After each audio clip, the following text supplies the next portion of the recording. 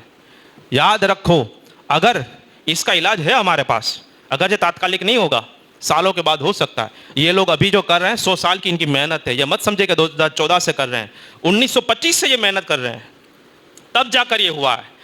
تو مسلمان اگر یہ کچھ کرنا چاہتا ہے تو کچھ پلاننگ سے کام کرنا پڑتا. جذبات میں نہیں کہتا کہ بسیں سلگا دو، یہ کر دو، مار دھار کرو، توڑ پھوڑ کرو، نہیں. قانون کے مطابق بھی ہم کر سکتے ہیں، لیکن تیاری ہونی چاہیے. جو خیر یہ سب باتیں ہیں. دل کے پھپھولے جل اٹھے سینے کی آگ سے، اس گھر کو آگ لگ گئی گھر کے چراغ سے. اور آج کی تقریر کا خلاصہ یہ ہے کہ میں صرف آپ کو یہی کہتا ہوں کہ آپ کے راشن کارڈ میں اگر مسلم دھرم لکھا ہے تو راشن کارڈ کی ضرورت نہیں. ایسا کارڈ بناؤ کہ قبر میں جاؤ تو فرشتے تمہیں مسلمان پہچانیں. ابھی جو کام ہو رہے ہیں، جیسے اسلام کی بنیاد 5 چیزوں پر ہے. سب سے پہلا جو ایمان کے بعد آتی ہے وہ ہے نماز. آپ اسی میں پھیل ہیں. چہروں سے پتہ نہیں چلتا ہے، کپڑوں سے پتہ نہیں چلتا ہے. مسلمان کی آج پہچان کیا ہے؟ ایک jeans T shirt clean shave آدمی کسی کافر کی بستی میں مر گیا، اٹیک آ گیا. اب پہچان کرنا ہے کہ آپ بھائی 6 کون، پاٹلون اتاریں گے اور ختنہ چیک کریں گے. مسلمان کی آئیڈینٹی ہم نے پیشاب کی جگہ بنائی ہوئی ہے. سچ بتا رہا ہوں. چہرے تو کافروں جیسے ہیں، کپڑے کافروں جیسے ہیں، ہیئر سٹائل کافر جیسی، کچھ بھی مسلمان جیسا کیا ہے؟ پیشاب کی جگہ بچی ہے تمہارے پاس، بس اتنا بنا کے رکھ دیا ہے مسلمانوں نے. پھر کہ تو بہت ظلم تھا. یہ ایک بزرگ ہمارے ہیں بابا، کہاں کہ مسلمانوں پہ ظلم کب ختم ہوگا؟ بابا نے کہا مسلمانوں پہ کہاں ظلم ہو رہا ہے؟ یہ کون لوگ ہیں ختنہ کرا کے اپنے آپ کو مسلمان کہہ رہا ہے؟ آج کل تو یہ ہندو بھی ختنہ کروا رہا ہے. ڈاکٹر کے پاس جاؤ، ہمارے ہزام سے زیادہ ڈاکٹر آج ختنہ کر رہے ہیں. اس کے اتنے فائدے ہیں. اب تو وہ بھی نہیں رہا. ممکن ہے تمہاری ختنہ پکڑی جائے پیشاب کی جگہ، پھر بھی تم کو جلا دیا جائے. تو یہ کچھ آئیڈینٹی کریٹ کرو کہ اللہ رسول کی بارگاہ میں تم ایمان والے پہچانے جاؤ. ریشن کارڈ سے کچھ نہیں چلتا ہے، یہ سے کام نہیں چلتا ہے. خیر، تو یہ چیز ہے کہ مسلمان بنو. اب اس کا کتنا فرق پڑا اور کتنوں کے بھیجے میں باتیں اتری، ابھی اثر میں پتہ چل جائے گا. ابھی اثر میں پتہ چل جائے گا. اور نہ چلے تو یوں کر لینا، باپو آ چکے تھے دکھائی نہ تھی آؤ تو پھر جاؤ، تمہاری مسجدیں بھی جائیں گی، تمہاری جگہ بھی جائیں گی. قبرستان میں دفن کرنے کے لیے بھی جیسے غیر دوسرے ملکوں میں ہوتا ہے 50 ہزار کی وہ قبر خریدنی پڑے گی تمہیں. وقف گئی نا، مفت میں دیتے ہیں نا ہم قبرستان. وہ گورنمنٹ سے وہ ٹوکن ہوگا اس کا 50,000. پھر مودی، وہ سوگات مودی آئے گا کہ عید میں جو مرے گا اس کو 50,000 کی جگہ پر ہم 45,000 میں دیں گے. تو یہ میاں بھائی پھلا جائے گا. وہ ہارو گے 5,000 نہیں رہا تھا. ارے تیرے باپ دادا مفت میں دفن ہوتے تھے، یہ تیرے کرتوت کی وجہ سے تیرے ہاتھ سے گئی ہے. خیر کہاں ہے اب؟ کوئی خیریت نہیں. لوگ ہم سے پوچھے خیریت ہے؟ کہاں خیریت ہے؟ مسلمان تو بنو. ہم بات کس سے کریں؟ بات کرتے ہیں تو لوگ کہتے ہیں کہ یہ کیا بول رہا ہے. میں سچ بیان کر رہا ہوں. اگر آج بھی تمہیں بچنا ہے، آج بھی ہو گر ابراہیم سا ایماں پیدا، آگ کر سکتی ہے انداز گلستہ پیدا. ممکن ہے، یہ ہو سکتا ہے. دین بدلتے رہتے ہیں، کسی کی حکومت قائمی کسی کی نہیں رہتی. نمرود، فرعون، حجاج کتنے سارے چلے گئے، یہ بھی چلے جائیں گے. بس اب ہمیں غلامی کرنی ہے. غلامی تو کرنی ہی پڑے گی. بس اتنا چیک کر لے کہ محمد الرسول اللہ کی کرنی ہے کہ یوگی اور مودی کی کرنی ہے. بس ہمیں تو کسی کی جے وجے ہم کیوں پکارے، کیا غرض ہم کو، ہمیں کافی ہے سید اپنا نعرہ یا رسول اللہ صلی اللہ علیہ وسلم. ہم اس والے ہیں. اگر ہماری باتیں کسی کو سمجھ میں نہیں آتی، ہمارا انداز سمجھ میں نہیں آتا ہے، ہمارا انداز ابو بکر عمر والا ہے. اور منافقوں کو کبھی سمجھ میں نہیں آ سکتا ہے، نہ ہی ہم اس سے امید ہے کوئی. بس ہم یہ کہتے ہیں کہ آپ کو بھی وہ ایمان کی وہ اللہ مٹھاس نصیب کرے کہ میری باتیں آپ کو سمجھ میں آنے لگے. السلام علیکم.